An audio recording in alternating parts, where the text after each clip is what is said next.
Ada seorang penyair dalam diwannya ini di Al-Asr di masa Daulah Abbasiyah, Abu Faras Al-Hamdani menyampaikan beberapa kalimat yang luar biasa.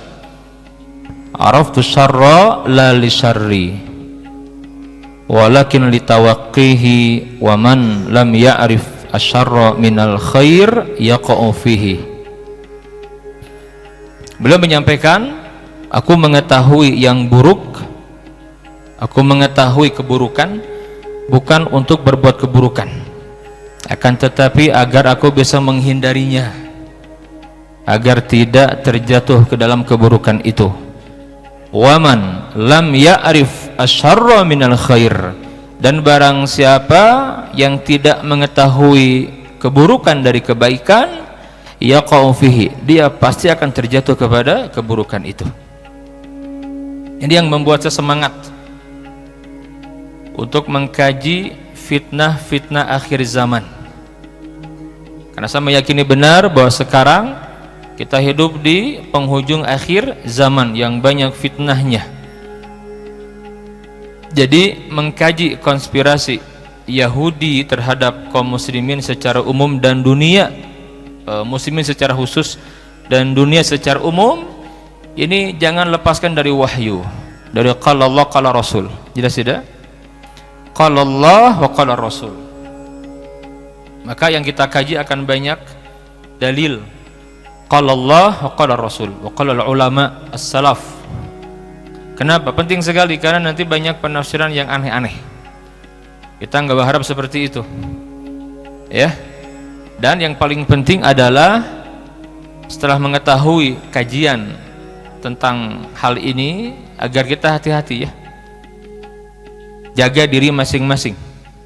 Qu anfusakum wa ahlikum naro, karena gambaran fitnahnya luar biasa. Saya meyakini makin dahsyat ujian ini, luar biasa dan samar sekali. Kebayang kalau Dajjal, Al-Masihud Dajjal keluar nanti dan kita masih begini, na'udzubillahi min dzalik, Pak. Berat sekali. Hadirin sekalian, pertemuan yang kemarin saya menyampaikan tentang keterkaitan Illuminati dengan Freemasonry, ini merupakan sayap juangnya Yahudi, ya, yang sekarang mereka punya ambisi lewat mega proyek mereka, yaitu membangun tatanan dunia baru. Jadi tidak hanya membangun negara Israel Raya, tidak, tetapi untuk membangun tatanan dunia baru, New World Order atau Novus Ordo Seclorum, ya. Kenapa mereka berambisi untuk berbuat itu? Karena keyakinan sesat mereka yang sangat berbahaya yang ada di kitab Talmud, kitab hitamnya orang Yahudi, ya, di mana mereka menyampaikan bahwasannya merekalah bangsa pilihan Tuhan. Selain Yahudi disebut dengan Goyim atau Goyum, binatang-binatang ternak dalam wujud manusia yang dihadirkan oleh Tuhan untuk melayani semua keperluan Yahudi, ya. Nah, maka munculnya organisasi rahasia yang bernama Freemasonry ini bukan fiktif, ini ada, ya. Para ahli sejarah sudah mengkajinya, menelitinya. Para ulama sekarang sibuk membedah kembali. Jangan ulama yang di zaman dulu, agak susah kita nggak akan mendapati, karena ulama zaman dulu hidup di masa tegaknya khilafah. Itu beda dengan kita sekarang, tidak ada kekhilafahan lain. Yang mimpin dunia itu orang-orang Yahudi sekarang, kerasa sekali. Maka ulama penting mengkaji ini, gitu. Ada apa di balik ini? Rusaknya dunia. Ya, jadi berbeda kalau antum baca buku-buku akhir zaman karangan ulama salaf seperti Al-Imam Ibn Katsir misalkan, dalam kitab Al-Bidayah wan Nihayah, bab An-Nihayahnya itu Ya beliau hanya menyampaikan sebatas yang terjadi di masa itu saja, di mana masih tegak kekhilafahan di zaman Daulah Bani Abbasiyah, masih mimpin bumi muslimin. Beda dengan ulama yang sekarang mengkaji, yang memang hidup ketika tidak ada kekhilafahan, ya, itu berbeda gitu. Taib, maka pertemuan yang kemarin sudah saya sampaikan tentang sejarah Yahudi, Bani Israel, bagaimana ngeyelnya mereka dan bagaimana karakternya di dalam Al-Quranul Karim. Bagaimana Al-Quran membedah, membongkar karakter Yahudi yang tidaklah Quran menyebutkan Yahudi kecuali keburukan mereka dalam semua sisi. Sebelum antum membaca Yahudi dari kitab-kitab yang lain, apalagi karangan Yahudi sendiri, puaskan diri antum dengan Quran, puaskan diri antum dengan hadis-hadis Nabi yang mulia, ya, puaskan diri antum dengan kitab-kitab yang dikarang para ulama yang manhajnya lurus. Jelas tidak? Orang Yahudi Quran aja mereka berjuang untuk memasukkannya, Injil berhasil, Quran tidak. Apalagi sejarah, betul tidak?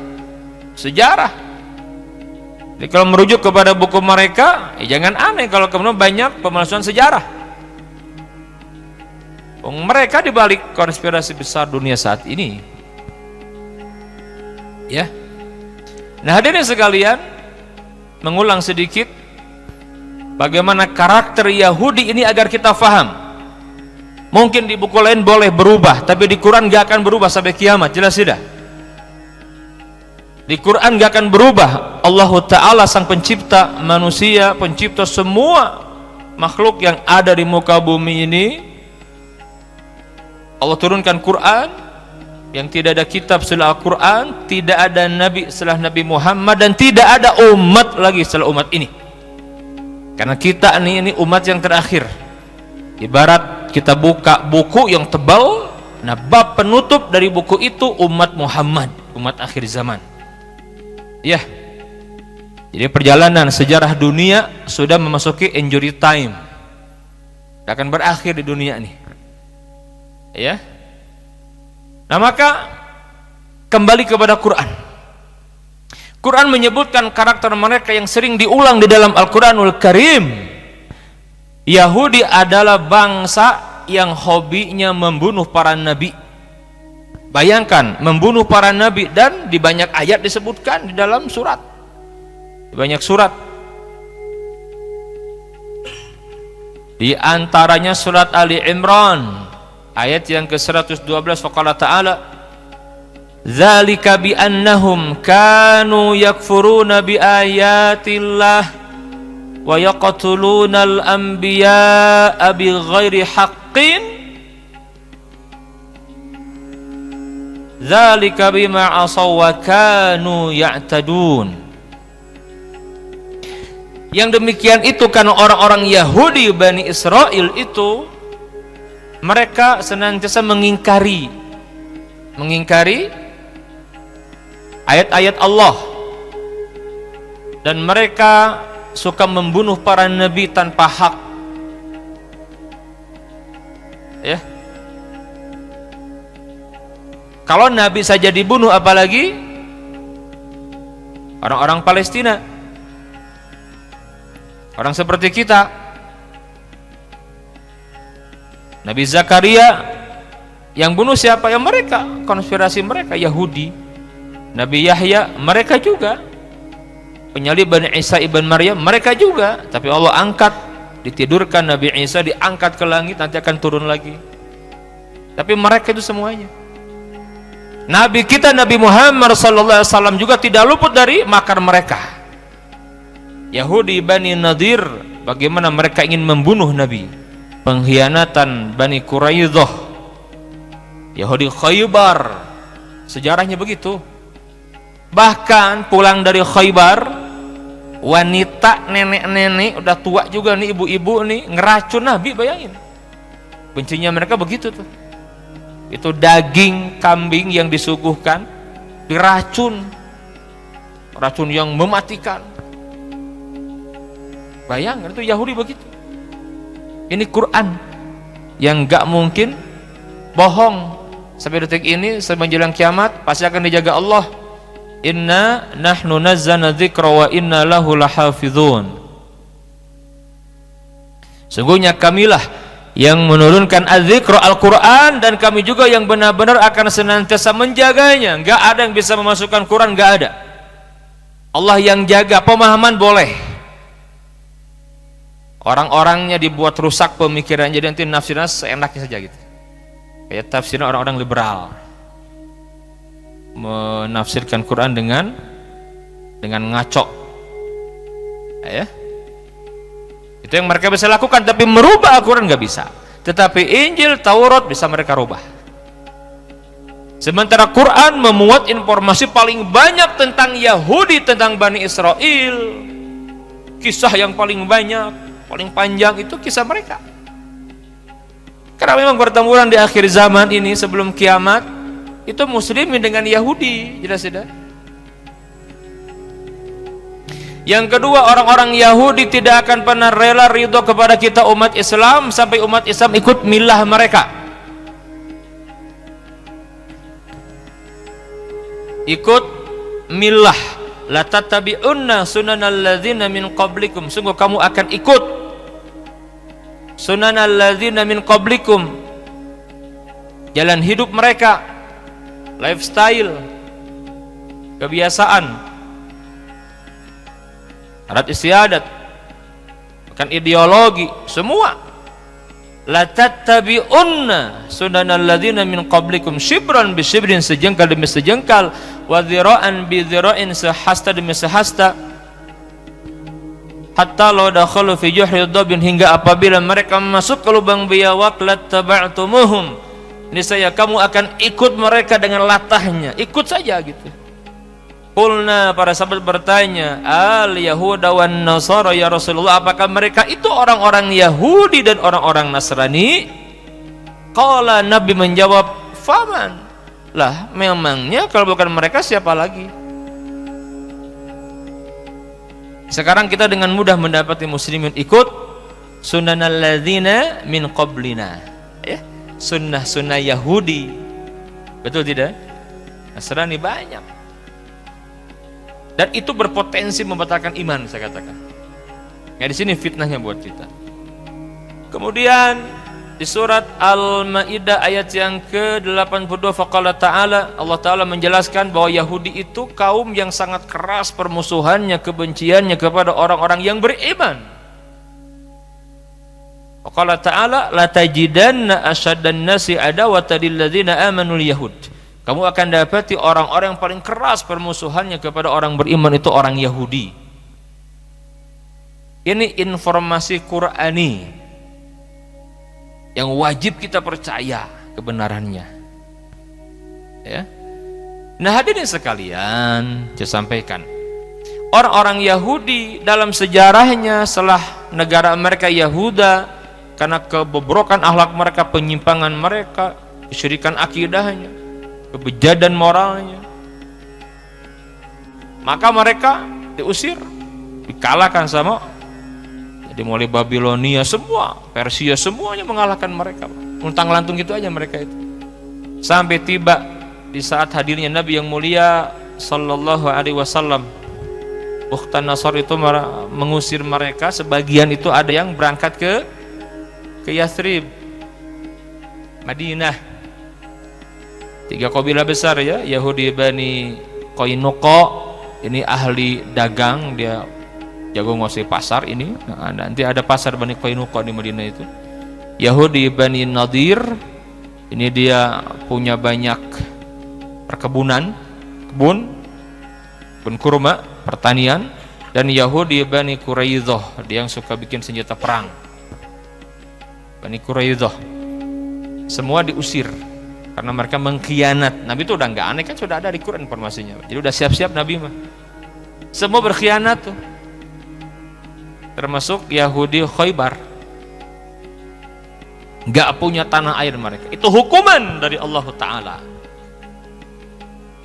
Ya, luntang lantung, nggak karu-karuan kemana.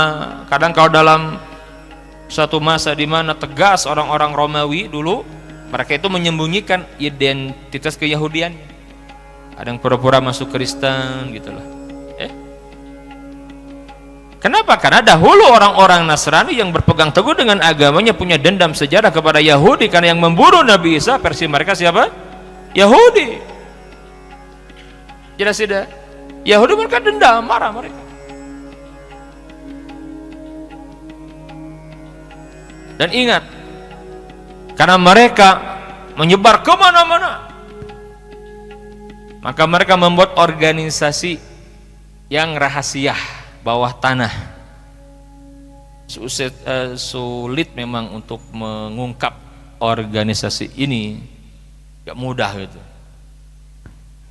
Yaitu yang bernama Freemasonry ya. Freemasonry itu organisasi bawah tanah mereka. Entah kapan itu mulai berdirinya, banyak versi, tetapi sejarah mencatat yang real, yang nyata pada tahun 1717 di Inggris dinyatakan terang-terangan organisasi Freemasonry itu ada gitu.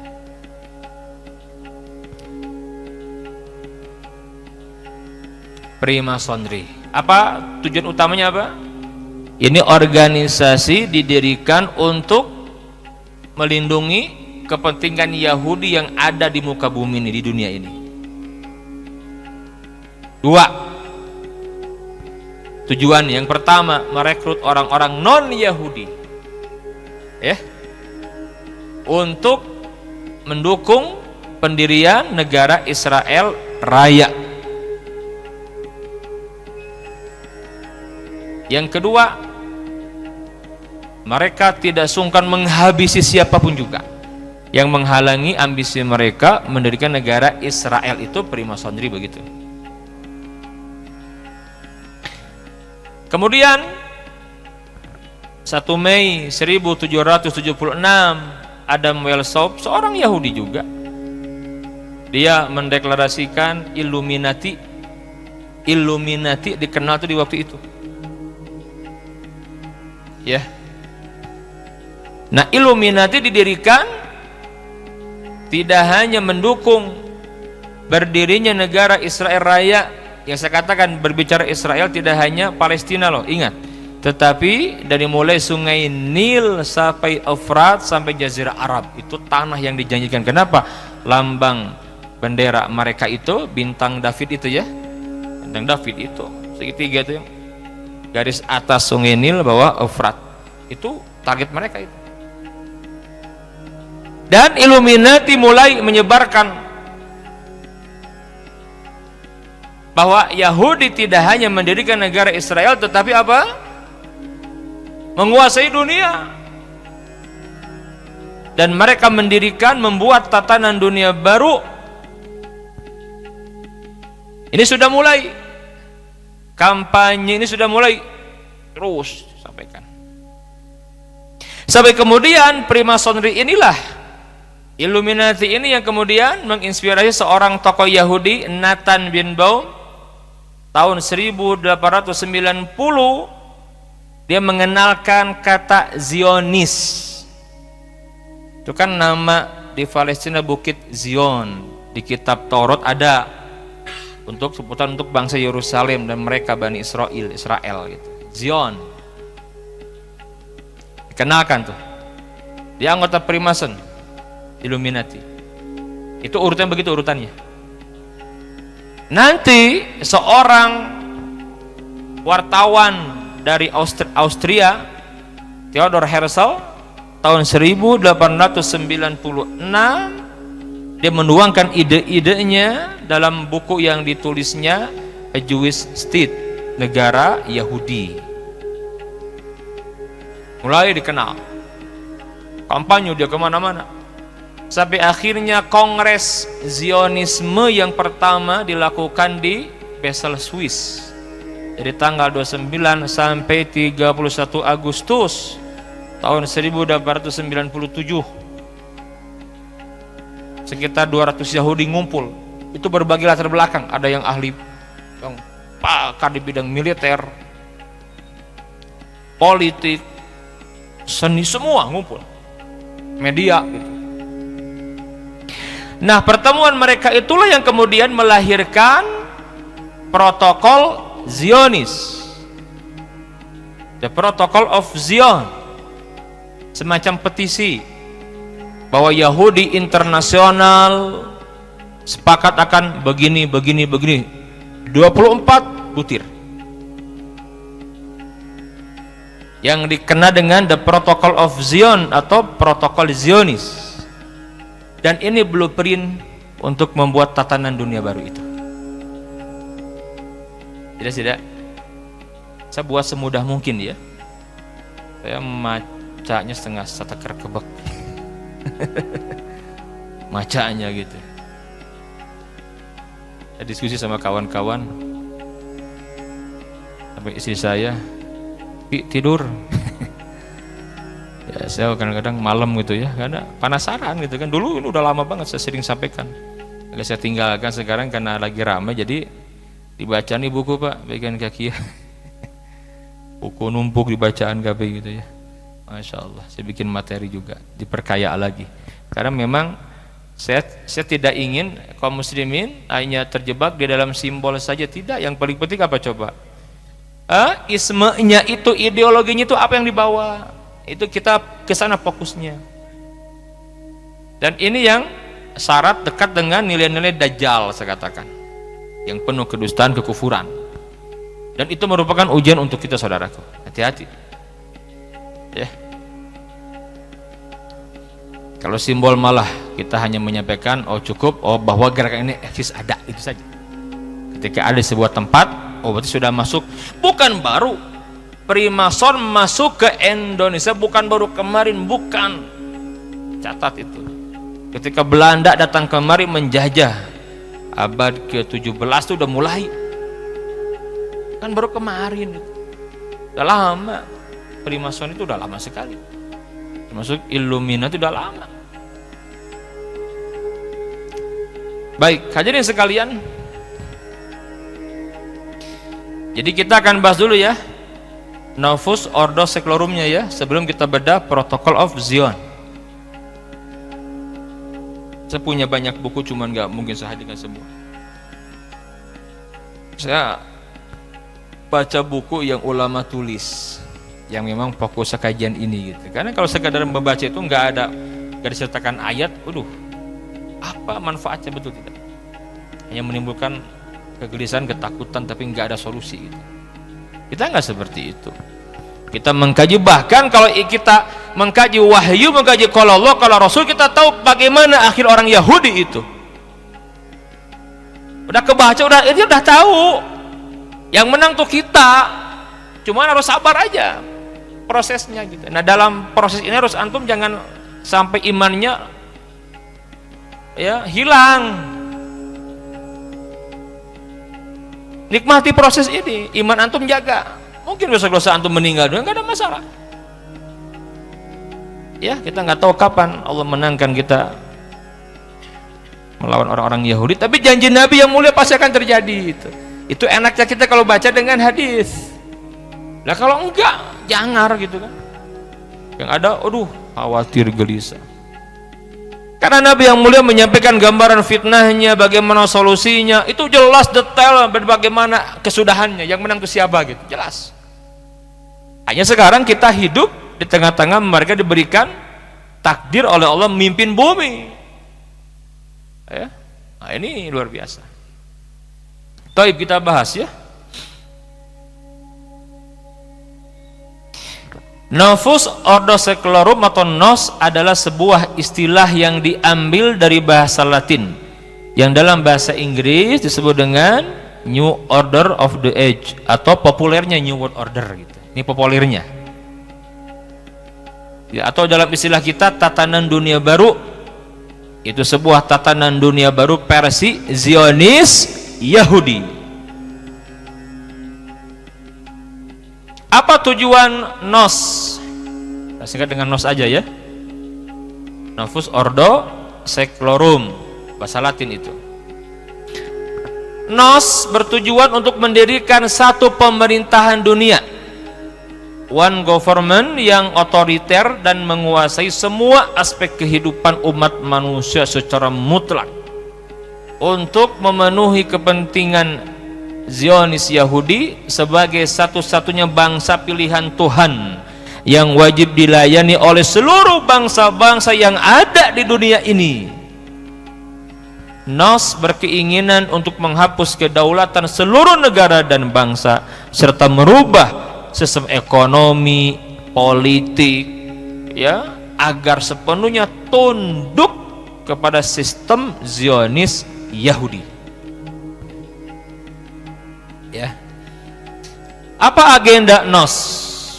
Yang pertama, dalam rangka mewujudkan cita-cita mereka membuat tatanan dunia baru, maka 24 butir isi protokol Zionis yang semula hanya ditujukan untuk penaklukan orang-orang Nasrani, maka kini menjadi keniscayaan diterapkan untuk menaklukkan semua bangsa-bangsa di dunia ini, khususnya umat Islam yang masih meyakini kewajiban pendirian khilafah Islamiyah internasional yang menerapkan syariat. Nah, ini akan digempur habis sama mereka. Tidak.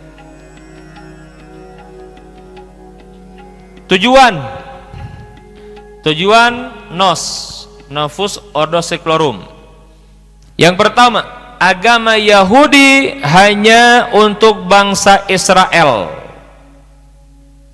sehingga tidak terlalu perlu untuk meyahudikan bangsa lain. Akan tetapi bangsa-bangsa lain wajib ditaklukkan hanya untuk melayani Yahudi. Nah, gitu. Rasis mereka mah nggak bisa, orang tidak ada terah Yahudi jadi Yahudi, nggak bisa.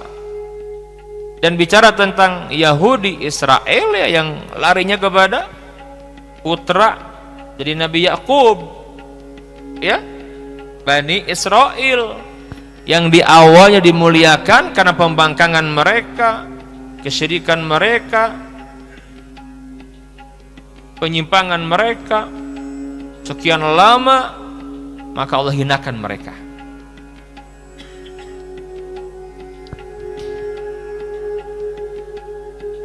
Yang kedua, sebarluaskan ateisme dengan bungkus liberalisme agar semua umat beragama selain Yahudi tidak lagi percaya dengan agamanya, sehingga lebih mudah ditaklukkan untuk melayani Zionis Yahudi.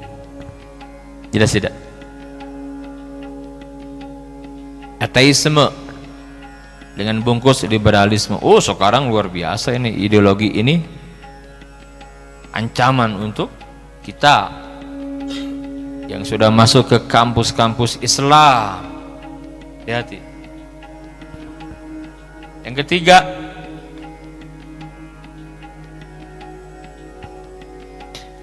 paksa seluruh dunia untuk menerapkan sistem demokrasi, baik demokrasi kapitalis maupun demokrasi sosialis, agar tidak ada tempat bagi umat Islam ataupun kaum Nasrani untuk menerapkan sistem kehidupan beragamanya.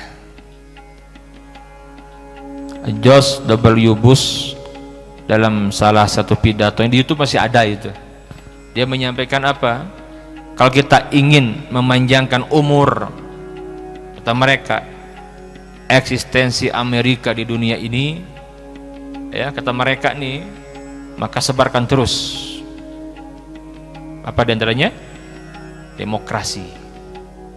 Jelas tidak? Sebarkan terus, karena dengan inilah kita mudah untuk, ya, menjajah suatu negeri, Pak. Terutama negeri muslimin yang kaya raya gitu. Wah, begitu. Nanti kita bedah, ya. Ini kita sampaikan dulu menyikapi demokrasi itu bab sendiri, ya. Untuk kita yang hidup di negeri ini yang memang harus kita akui pada realitanya sistem demokrasi. Harus kita akui bagaimana sikap kita akan bahas nanti. Yang keempat, hancurkan seluruh tatanan kehidupan beragama selain Yahudi atas nama HAM, hak asasi manusia. Lihat sekarang, agama apapun kalau sudah berhadapan dengan HAM, yang kalah apa? Agama itu. Kata Islam, Pak, Islam juga sama, menyikapi hukum LGBT saja masih belum tuntas sampai sekarang. Di negeri kita nih, yang paling banyak muslimnya, Quran jelas. Brunei, Yerusalem tegas. Mesti yang diajukan kalau sudah kita menggunakan ayat Al-Quran, kalau Allah, kalau Rasul, HAM dikedepankan oleh mereka. Kebebasan, persatuan, persamaan, persaudaraan, kearifan lokal, kesetaraan gender, pelestarian budaya, keyakinan leluhur, peninggalan nenek moyang, revolusi mental, kebangsaan, nasionalisme, modernisasi, globalisasi, dan lain sebagainya. Dahsyat ya mereka itu. Sisi lain orang Islam dibodohkan dari agama, sisi lain dicekoki gitu terus. Ini PR buat ibu-ibu, Bu. Kita punya anak, betul tidak, Bu? Pak, yang punya anak, jangan bangga bisa menggedein anak kita fisiknya saja. Oh, anak saya udah gede nih. Ini nih, perhatikan nih, gimana ideologi si anak itu tuh. Islam itu bukan cuma agama ritual saja, bukan. Islam, Isya, subuh, lohor, asar, maghrib. Itu cocokologi kali ya? Cocokologi. Bukan cuma itu Islam itu, tapi ideologi Islam itu jelas tidak. Akidah, keyakinan, politik, ekonomi, semua Islam itu mengatur semua. Islam. Yang kelima, kuasai seluruh sumber daya alam dan keuangan dunia serta kontrol semua informasi dan telekomunikasi untuk meracuni seluruh umat beragama selain Yahudi. Ekonomi, munculkan sistem riba, kapitalis.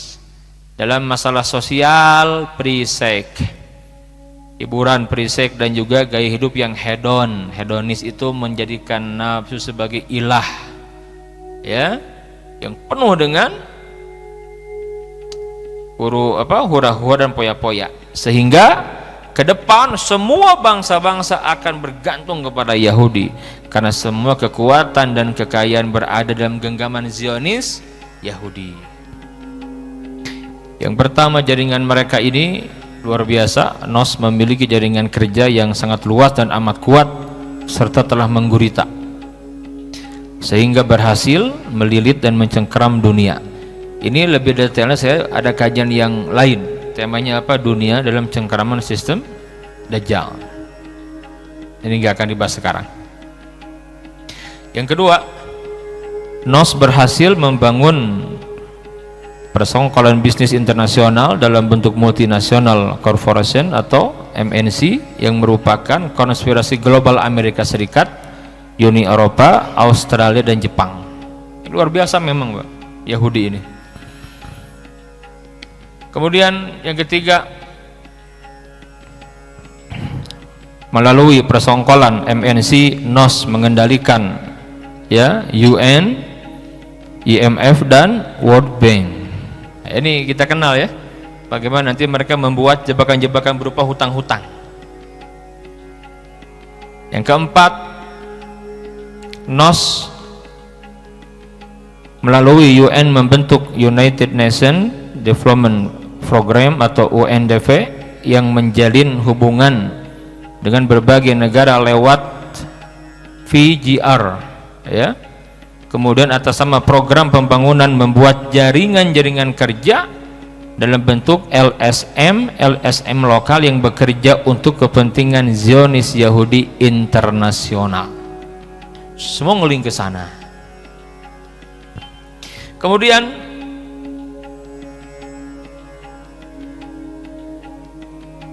yang kelima, kita lihat di sini, NOS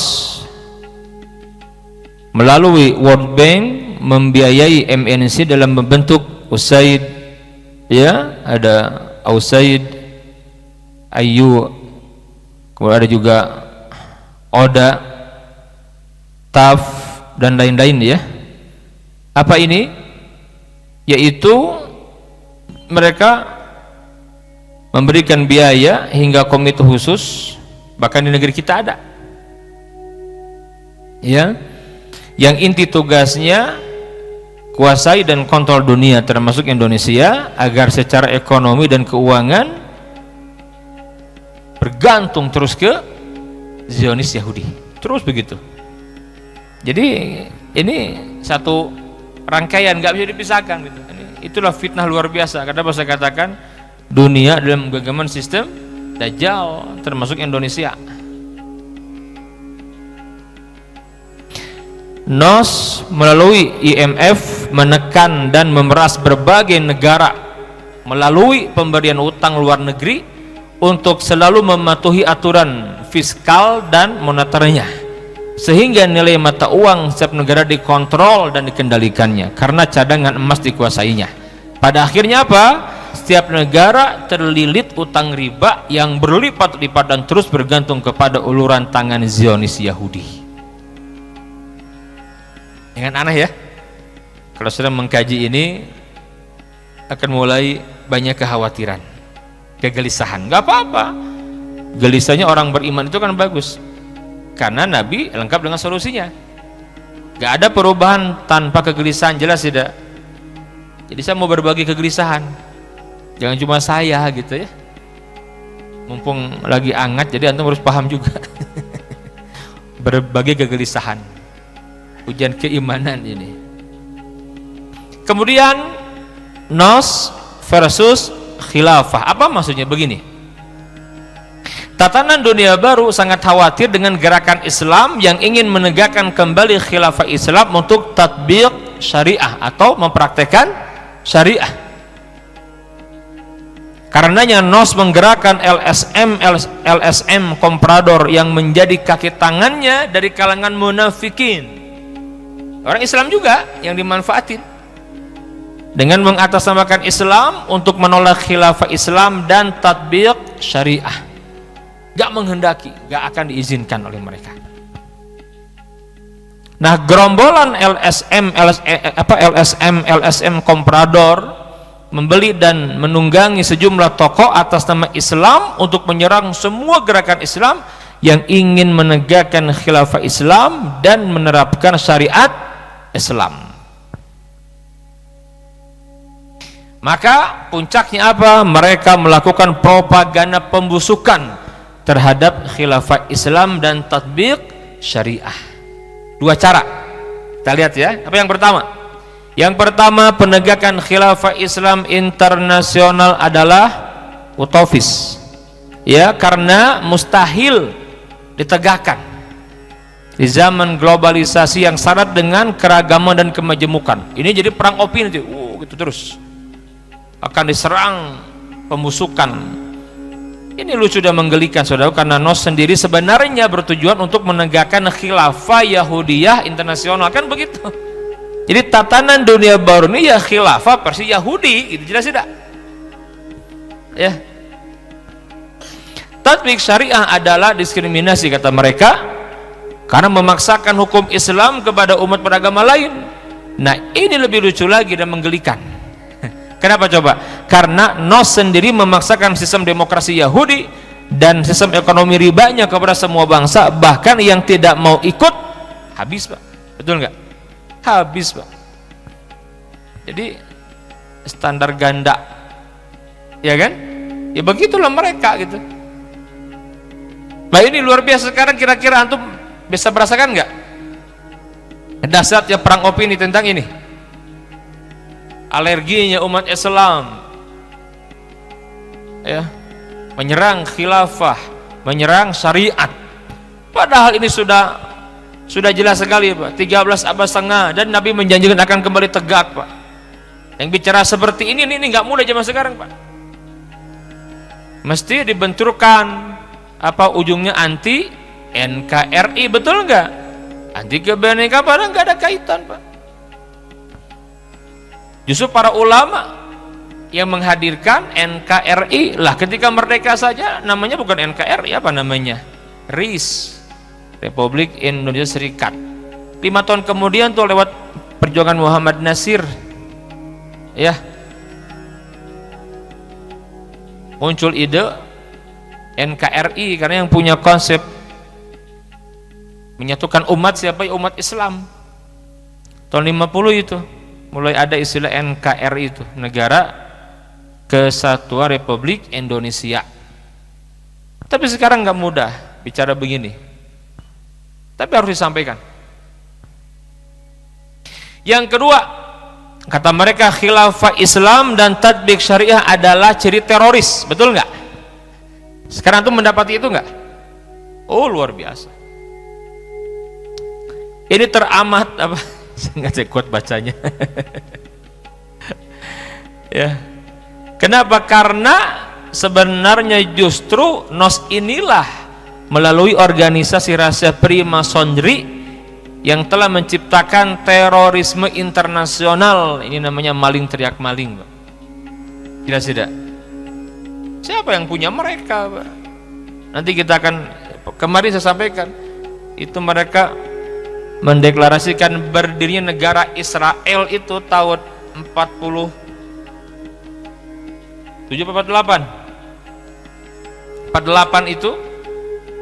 itu karena dukungan Inggris, Amerika, dan juga lobby mereka di PBB, ya, berdiri itu setelah sebelumnya mereka melakukan aksi teror di mana-mana, aksi teror.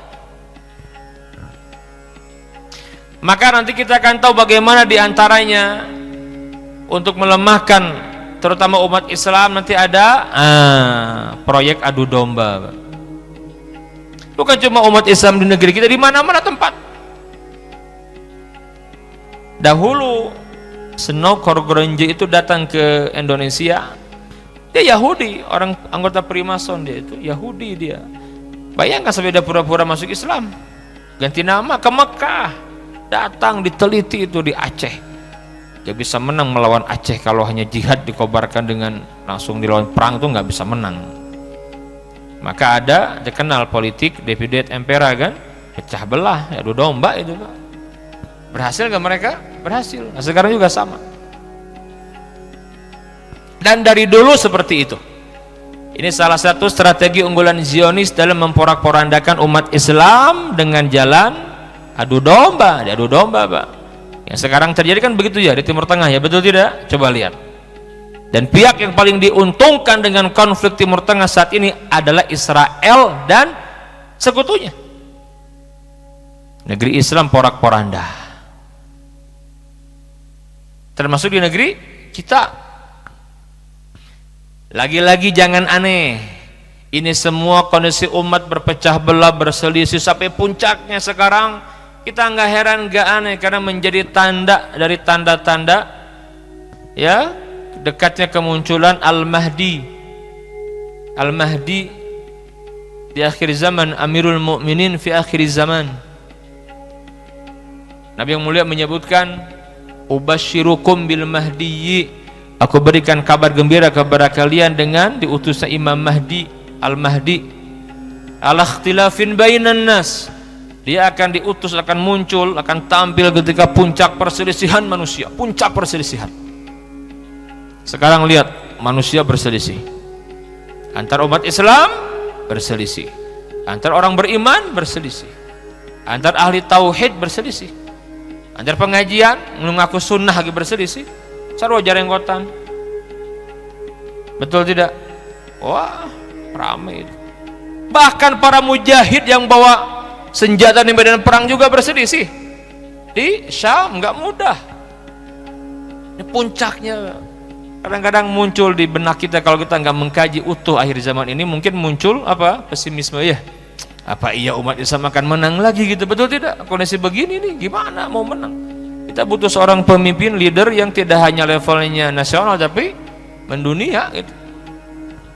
Saya meyakini kalau sudah begini, Pak, ya sudah.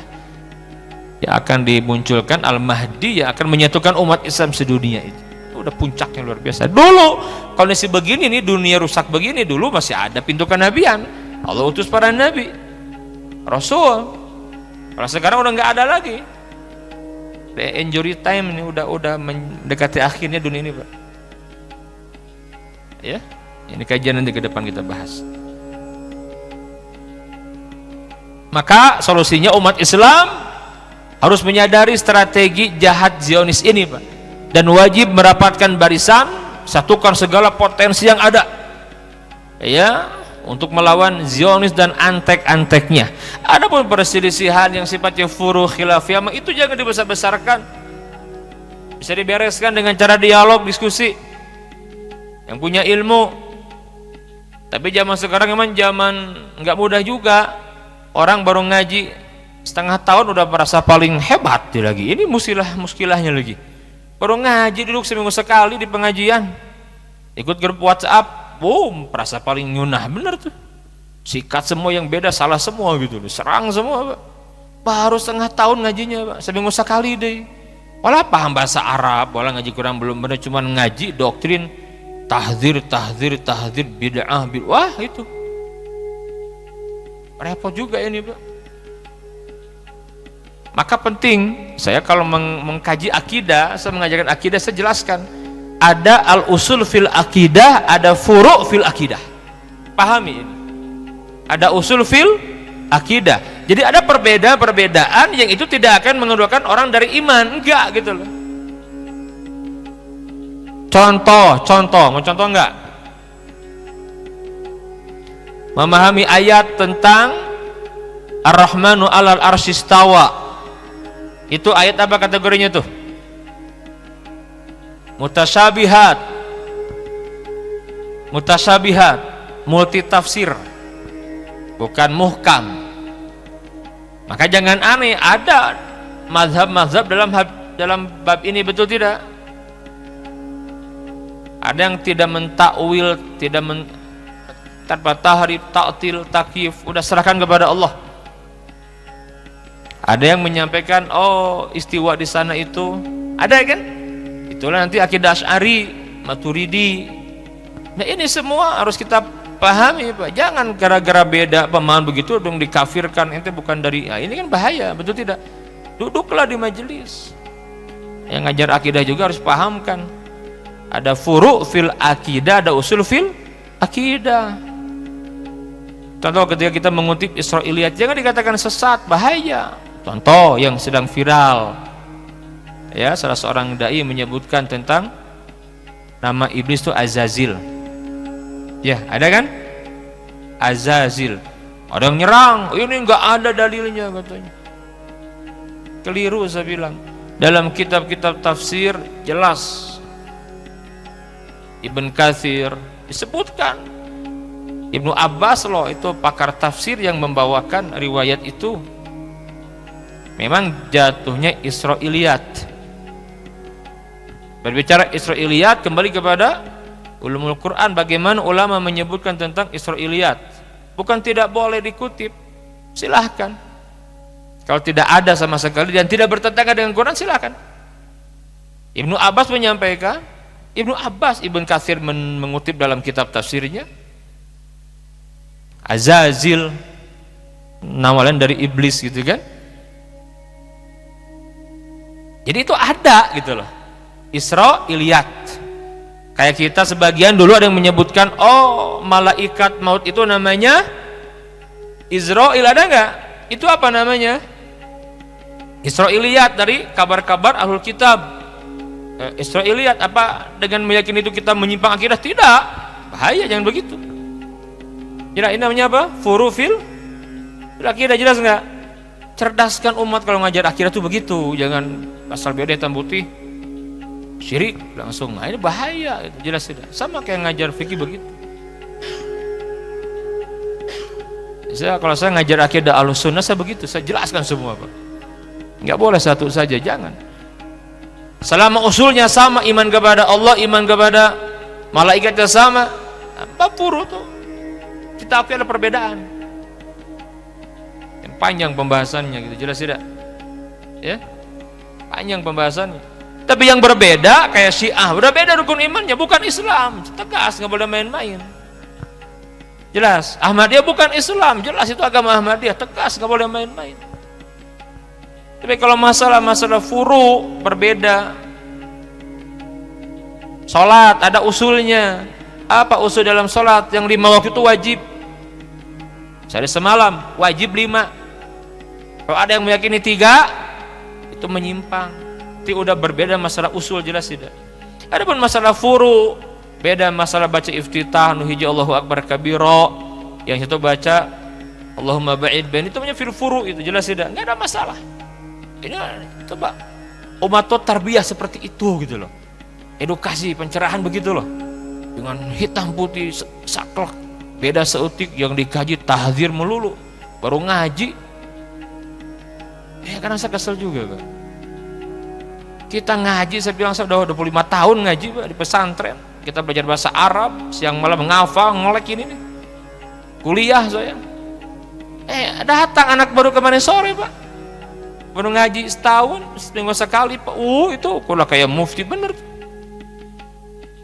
Jagonya Kopassus. Kopi pas ubah sedikit. Dia ketemu nggak mau kalau dialog. Ini jangan. Jadi dialog.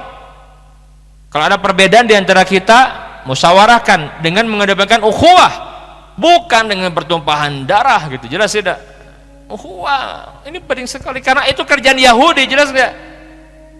Yang Yahudi begitu dulu juga di Madinah. Aus, Khazraj itu berpecah berantem sekian lama, itu Yahudi di belakangnya. Begitu, jelas tidak? Karena sekarang luar biasa pecahnya umat Islam Pak. Jadi kalau belajar akidah salaf bukan cuma akidah doang, akhlak juga, akhlak salaf. Belajar adab, penting adab. Ya, sebelum mengkaji ilmu adab dulu. Ulama itu berbeda pendapat, hatinya bersih, yang ada apa? Ilmu buat kita. Orang-orang awam ini udah hati kotor, nggak ada ilmu, berbeda, berantem Pak. Jelas tidak? Tahu dirilah, tahu dirilah. Ente udah baca berapa buku gitu loh, duduk di mana, baru ngikutin WA grup itu kan, di share tuh, iya, kayak mufti laganya gitu. La haula wala quwata illa billah. Ustadz yang belajar puluhan tahun disalahkan semua, gara-gara beda sama ustadznya gitu. Ini nggak boleh terjadi. Makanya kalau yang begini saya tarik sini, saya bilang duduk ketemu sama saya. Ini yang gini-gini bahaya, saya bilang. Jelas tidak? Ya, bukan saatnya lagi. Maka stop sikap sering menggafirkan antar sama muslim, stop sikap sering menghalalkan darah sama muslim, stop pertikaian mazhab dan perang sektarian. Fokus itu kepada musuh-musuh Islam kalau mau, bukan kemudian ribut dengan saudara sendiri. Jelas tidak? Saya punya konsep, sering saya sampaikan. Ini terinspirasi dari masjid yang ada di mana, di Bandung ini. Saya ngisi kajian, bagus tulisannya. Bagaimana tulisannya? Jadi bersatu dalam akidah yang usul ya, bertoleransi dalam masalah khilafiyah, bekerja sama dalam dakwah. Jelas tidak? Ayo bersatu dalam akidah Ahlus Sunnah wal Jamaah, bertoleransi dalam masalah khilafiyah, dan berjamaah, bekerja sama dalam dakwah. Kita punya kelebihan plus kekurangan, jelas tidak? Yang lain juga sama, punya kekurangan tapi punya kelebihan. Ya, coba kalau umat bersatu tuh, takut mereka, makanya nggak akan dibiarkan umat ini bersatu, Pak. Tapi kita yang nyadar lah gitu. Setidaknya jadilah bagian dari kelompok yang coba menyatukan potensi umat ini gitu.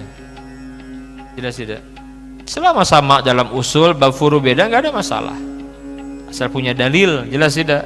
selama tidak keluar dari mazhab, dari manhaj ahlus sunnah wal jamaah. Dia beragama mengembalikan kepada Quran sunnah para sahabat kali oleh kita.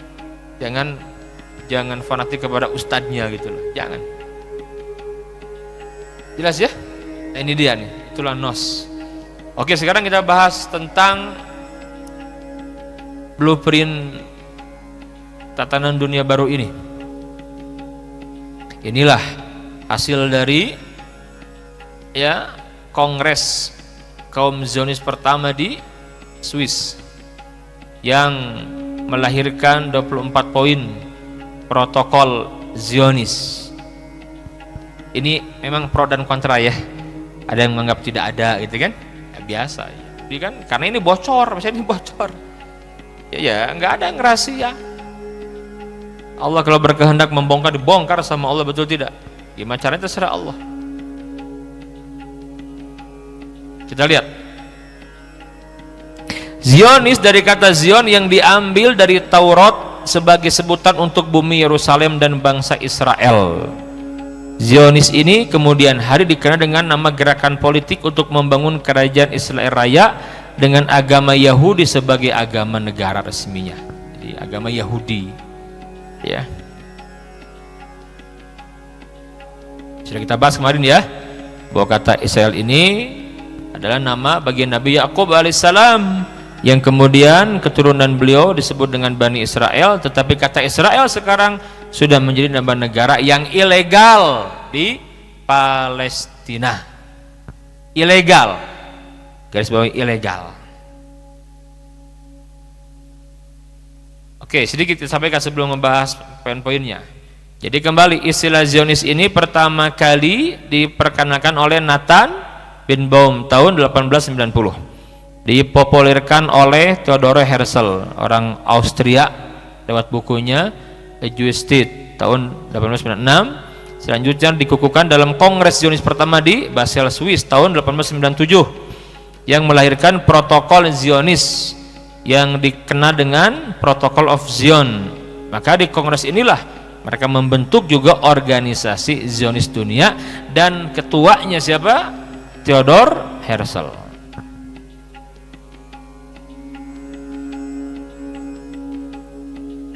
Izin Allah tahun 1921 ini 3 tahun sebelum keruntuhan Turki Utsmani. Karena yang membuat konspirasi sampai runtuhnya khilafah Turki Utsmani pun mereka juga. Ya, mereka. Dengan cara mereka menghadirkan pemimpin boneka yang bernama Mustafa Kemal Pasha, itu Yahudi itu, yang disetting seakan-akan pahlawan, padahal dia pengkhianat. Mustafa Kemal Pasha al-Yahud, dia orang Yahudi. Jadi dua nama. Nah, tahun 1921 protokol tersebut bocor dan sampai ke tangan pendeta ortodoks Rusia Sergei Nilos, yang kemudian menerjemahkannya ke dalam bahasa Rusia, dan tahun 27 diterjemahkan ke bahasa Inggris oleh wartawan yang bernama Victor Emarden dengan judul The Protocol of the Elder of Zion atau Protokol Zionis. Nah, di tengah masyarakat telah beredar beberapa versi protokol Zionis, ada bukunya banyak, udah banyak, dan sudah diteliti oleh para ulama. Walaupun tadi kan ada pro dan kontra, ada yang itu nggak ada, biasa ya. Sama juga kayak nggak ada tuh Illuminati gitu kan, jadi iluminasi, iluminasi jadinya dipelesetkan gitu, nggak ada. Ya, itu orang yang apa ya, kasihan dia, suruh bangun, nanti bangun gitu. Wudhu sana, sholat tobat itu. Saya ketemu sama anggota Illuminati Pak, yang dia sudah tobat izin Allah. Ya saya nggak tahu dia benar tidak, tapi dia ngaku ke saya gitu, bahwa anak saya itu sekolah di Singapura ikut Illuminati. Ada Pak, orangnya orang Bandung sini, sekarang masih komunikasi, dan sudah sekali nih diajak keluarnya Pak. Ya, dia sudah tobat si ibu ini. Konsekuensinya Pak, dia cerai dari suaminya. Kayak raya nggak apa-apa. Dia pengusaha, orang Dago sini. Ya. Tetapi kita lihat secara global sama saja pesannya, Pak. Kita bedah ya. Yang pertama ini protokol of Zion atau protokol Zionis. Yang pertama manipulasi falsafah kemerdekaan, persamaan dan persaudaraan dengan tujuan untuk menciptakan masyarakat yang senang, bebas dan bersenang-senang sehingga mudah dikuasai. Intinya apa? Jauhkan dari agamanya gitu. Jadi kalau masih kuat memegang agama, baik orang Kristen dengan Kristennya gitu ya, Islam dengan Al-Qur'annya gitu, itu mereka nggak akan hidup aman, Pak. Orang Yahudi itu terbukti dikejar-kejar mereka, bahkan dulu Hitler dengan pasukan Nazinya kan terkenal, walaupun kemudian orang-orang Yahudi membuat khurafat Holocaust itu, pembantaian besar-besaran, padahal korban hiji disebut 100, korban 100 disebut 1000, 1000 disebut 1.000.000. Jadi untuk menarik simpati, oh ini bangsa yang tertindas kan begitu. Dulu begitu mainan mereka tuh. Ya. Nah, jadi penting sekali. Nanti di sini muncul, Pak, dengan yang poin pertama ini nanti muncul gerakan ya, ideologi yang itu berbahaya untuk kita ya, ideologi yang bernama pluralisme agama, semua agama baik, semua agama sama, semua agama benar. Itu awalnya begitu. Ini yang diajarkan di awal-awal orang gabung sama Illuminati begitu. Jelas tidak? Ya. Ternyata sumber konflik itu agama. Ketika agama dekat dengan kekuasaan, nah gitu lagi.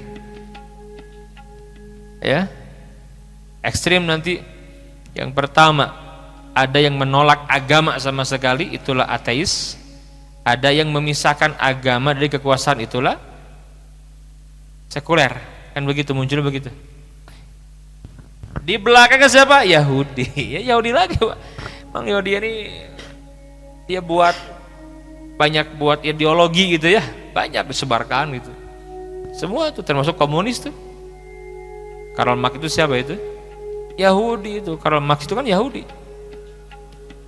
Lihat teori Darwin. Manusia berasal dari monyet. Darwin, Pak. Siapa itu yang mencari itu? Yahudi, Pak. Tidak.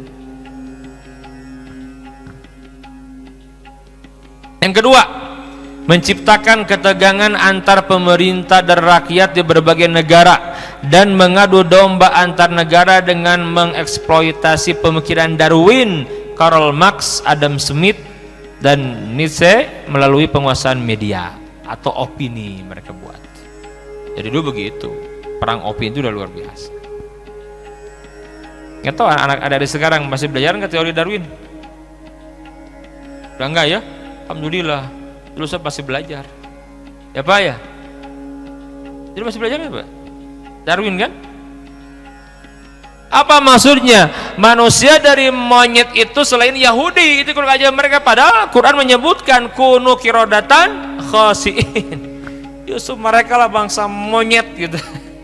Kalau saya kemarin pas di Yordania tuh mau masuk ke Palestina, ya belum lama sebelum Ramadan, Allah ya, orang Yordan kalau kesel itu apa?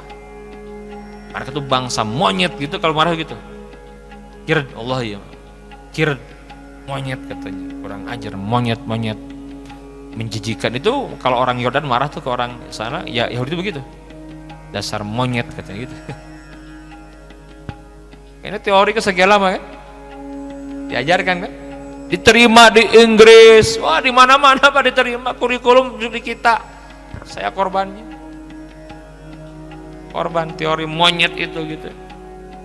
Nggak mudah loh menghilangkan itu, betul nggak?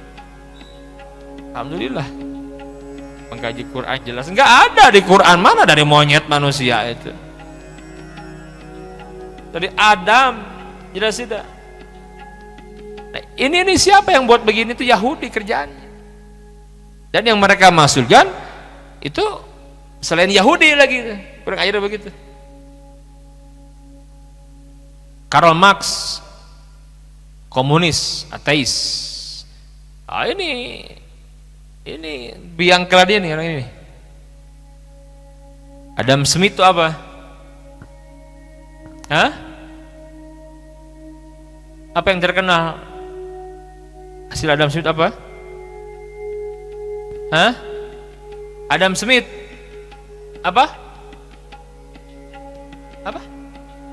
Iya, apanya namanya? Teori apa? Teori apa?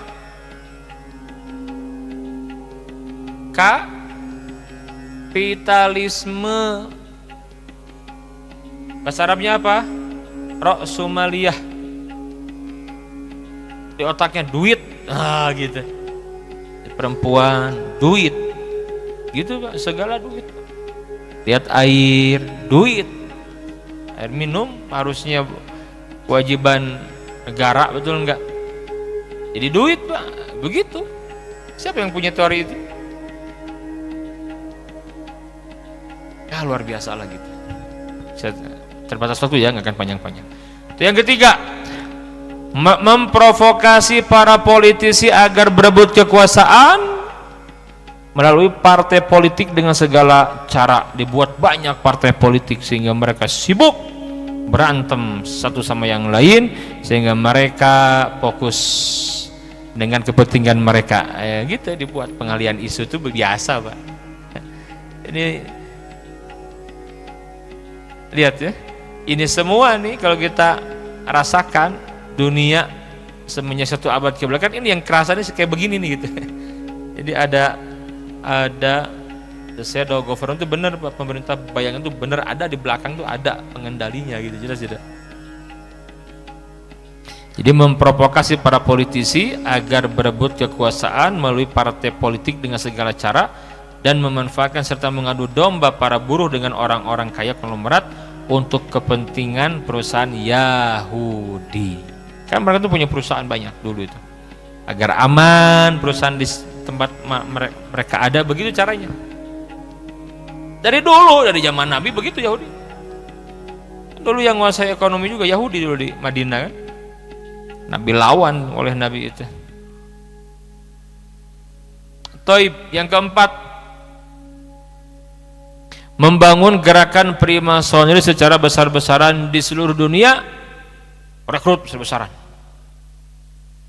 Ya, dan menanamkan sikap ateisme dengan bungkus liberalisme kepada umat beragama di luar Yahudi, agar tidak ada lagi umat beragama yang memusuhi Yahudi.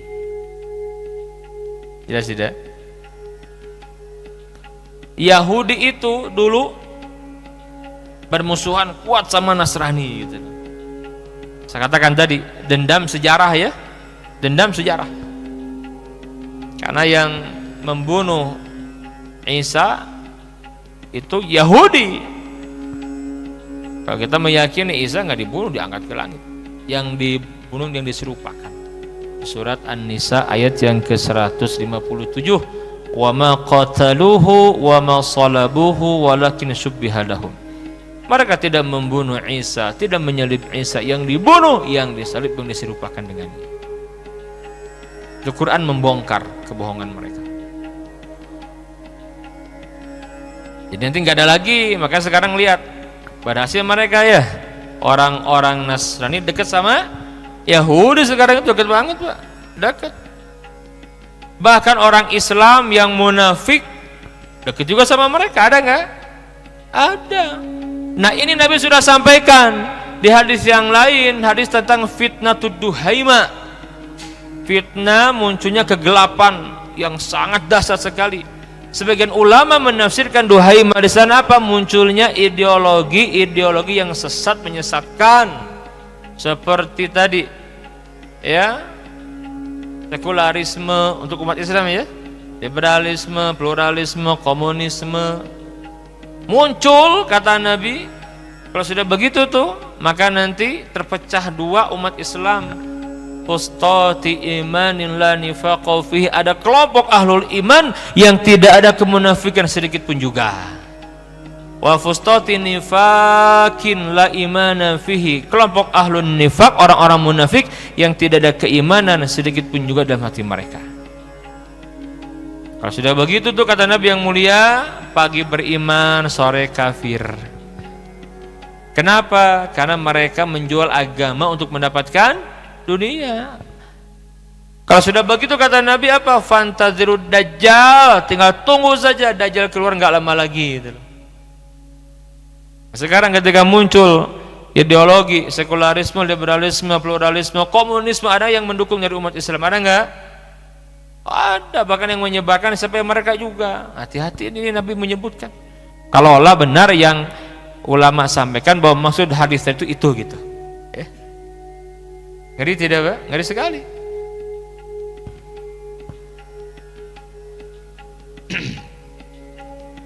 Yang kelima, hinakan semua tokoh agama non-Yahudi di pandangan masyarakat dan jauhkan masyarakat dari ajaran agama selain Yahudi, serta ciptakan pertikaian antar umat beragama di luar Yahudi. Nah, jadi mereka tuh nggak mau capek juga setelah berhasil Nasrani dikuasai oleh mereka tuh kan hilanglah keberagaman Nasrani. Kan munculnya Paus itu kan juga rekayasa Yahudi juga, Pak. Paus itu sang pemimpin gereja itu dulu siapa? Yahudi juga di belakangnya, betul nggak? Yahudi lagi memang Yahudi nih. Maka nanti mereka nggak akan langsung ke umat Islam awalnya apa? Dibuat berantem, dibuat bagaimana Islam sama Nasrani perang terus, gitu kan? Perang salib juga dibalik itu siapa? Konspirasi itu semua mengarah kepada Yahudi. Jadi kenapa saya sampaikan di awal kemarin, ngebedah dulu karakter Yahudi biar nggak aneh, jangan aneh gitu ya. Ini bangsa luar biasa nih. Sekarang kita ditakdirkan, sekarang kita hidup di saat yang mimpin peradaban bumi Yahudi itu. Kaji dulu karakter Yahudi, watak di Quran seperti apa. Jadi kita nggak aneh gitu melihat kelakuan mereka seperti itu. Al-Quran udah lengkap sekali kok. Yang keenam, membangun lembaga keuangan dunia untuk menguasai ekonomi sekaligus menjerat semua negara agar tunduk kepada aturan Yahudi. Nanti dari sini mulai ada ya fitnah mereka itu apa diantaranya, Pak? Mereka membuat uang kertas. Uang kertas, Pak, itu sihir mereka tuh. Uang kertas. Dulu bagaimana dulu? Kan belum lama itu uang kertas menjadi alat tukar menukar. Dulu tuh nggak pakai uang kertas, pakai apa dulu, Pak? Dinar dan dirham. Dinar itu uang emas, kalau dirham perak. Kalau dinar dirham mau dibelah dua dikumpulkan anggar nilai emas. Kalau uang kertas coba apa bedanya? Uang 100.000 maupun ribu kan sarua, beda tulisan, beda nol. Soekan jadi opat. Lah masih laku enggak, ada nilainya enggak? Sekarang dahsyat lagi sudah menjadi digital angka saja, Pak. Wah, ngeri sekali sekarang. Di tangan mereka sekarang, betul enggak? Hanya berbangga lihat di layar aja. Nolnya nih 1 gitu nambah. Ya tahu ya, tinggal lihat angka gitu kan. Ting 5 duit atau apa? Betul enggak? Bayangkan sekarang udah seperti itu, dahsyat sekali. Rawan sekali. Ketujuh, penguasaan media untuk membentuk dan membuat opini umum sesuai kemauan Yahudi, sekaligus memperalat Amerika dan Eropa untuk menekan atau menyerang negara mana saja demi melindungi kepentingan Yahudi internasional. Ingat, yang membidani lahirnya PBB atau Liga Bangsa-Bangsa dulunya itu Yahudi. Yahudi. Jadi jangan terlalu kagetlah kalau diskriminasi kepada umat Islam. Betul tidak? Oh, kita merasakan sekali, Pak. Umat Islam diperlakukan tidak adil di mana-mana tempat. Iya kan? Coba lihat bagaimana muslimin yang di Uighur, mana lagi? Di Myanmar, di Arakan etnis Rohingya itu juga habis. Belum di Palestina, yang jelas di Palestina tuh coba jadi penjahat, tapi maksudnya nggak ada yang berani gitu. Yahudi itu penjahat sekali Pak. Sekarang tinggal Gaza yang belum dikuasai, dan memang tidak akan mereka kuasai, kita yakin benar kan. Dia yang uji iman orang gitu. Tegang kan, tegang, waduh, tapi nggak akan. Terbunuh 1000, lahir 3000 gitu kan, itu Gaza itu ajaib. Ini asli Pak. Saya kemarin pas Ramadan ngisi di PT Badak di Bontang, Kalimantan Timur, ada imam masjid safari dakwah biasa ya Ramadan itu. Tapi ini bukan, ini asli orang Palestina yang dia cerita kalau ingin ke Al-Quds, ke Masjid Aqsa untuk sholat Jumatnya harus tiarap sekian kilo, kalau ketemu bisa dibunuh, dan dia kawannya dia banyak yang mati ditembak tentara Israel. Kalau yang biasa kan ada yang tinggal di Malaysia, yang agak sih kan orang Palestina kan, itu beda. Saya ketemu sering ada yang tinggal di Yordan, di Turki. Ini mah enggak, dia orang Palestina asli. Dia cerita tuh bagaimana mereka itu ya, orang-orang sana, para muslimahnya itu melahirkan tuh ada yang 3, ada yang 4. Bayangkan, keajaiban luar biasa, dan dibuat sehat. Pada hafal Quran begitu cara Allah menjaga bumi ribat di akhir zaman. Macam-macam dipukul ke Amerika, ditenggel kan. Itu kepentingan Yahudi, betul nggak Pak? Di mana-mana begitu. 8. Mencetak sarjana dan cendekiawan serta ekonom dan politisi di berbagai negara melalui doktrin di perguruan-perguruan tinggi Amerika dan Eropa dengan kurikulum Yahudi agar pro Yahudi. Jelas tidak? Yang mengerikan ini kan di negeri kita mulai subur pemikiran liberal dan lain-lain itu ketika banyak pengiriman para dosen agama Islam ke sana, beasiswa. Harus curiga dong. Kalau belajar umum sih tenang naon, belajar agama kayak itu orang-orang apa? Orang-orang yang orientalis yang nggak sholat, tapi dia ngajarin Al-Quran. Dia orang kafir gitu loh, bayangin. Gimana ulama kita menjaga benar dalam belajar agama tuh, kamu harus tahu guru kamu siapa, di mana belajar, harus begitu belajar itu, ya kan? Dan nggak jelas, ya. Dan militer, yang lain boleh bebas, ini harus seizin mereka.